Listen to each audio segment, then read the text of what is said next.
Hello everyone and welcome back to my channel Edmond Mendaros, and for today's quick tutorial guys, and I'm going to show you on how to resolve if you're coming across an error message on your Windows computer and that reads the actions can't be completed because the file is open in another program.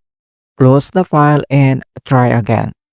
So this can happen for several reasons, including the file is corrupted and cannot be opened, the operating system is currently using the file, and the file is open in another program which has yet to be closed.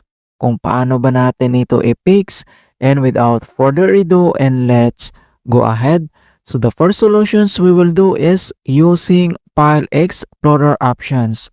Kung paano ba yan natin gawin, all you have to do is to open up on a search menu.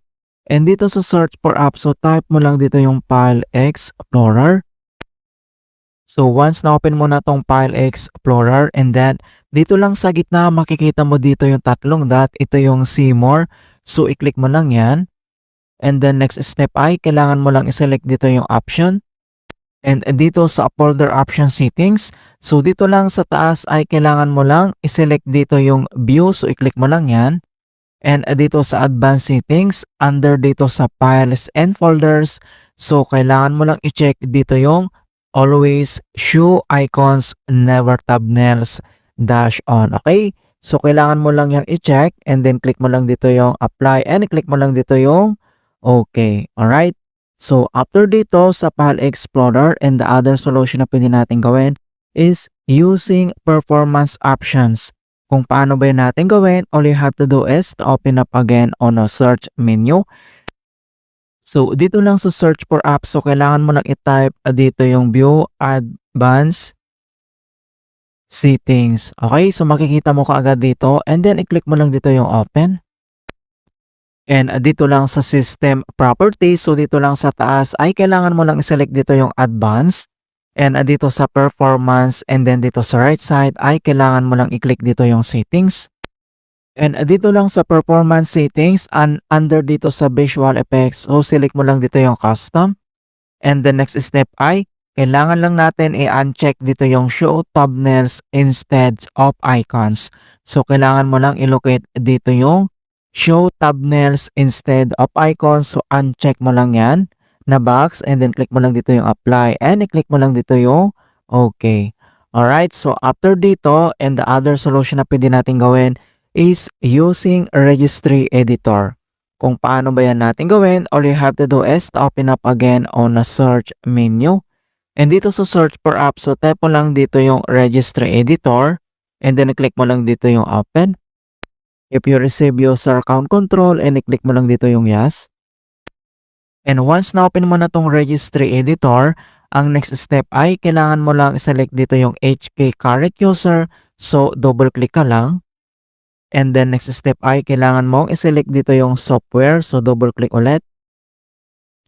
And dito sa software, and then kailangan mo lang i-locate dito yung Microsoft. So double click ulit.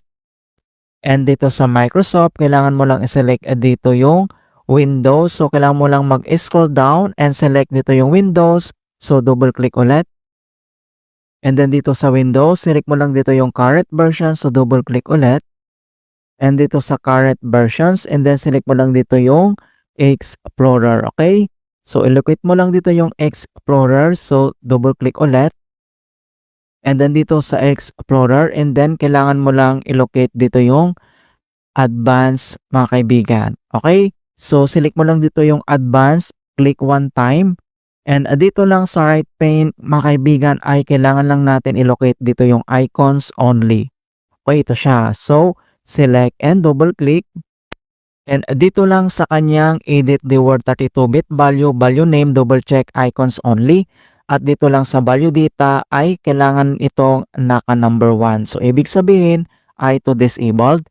And then dito yung sa base, kailangan nakaselect dito yung hexadecimal. And then click mo lang dito yung okay.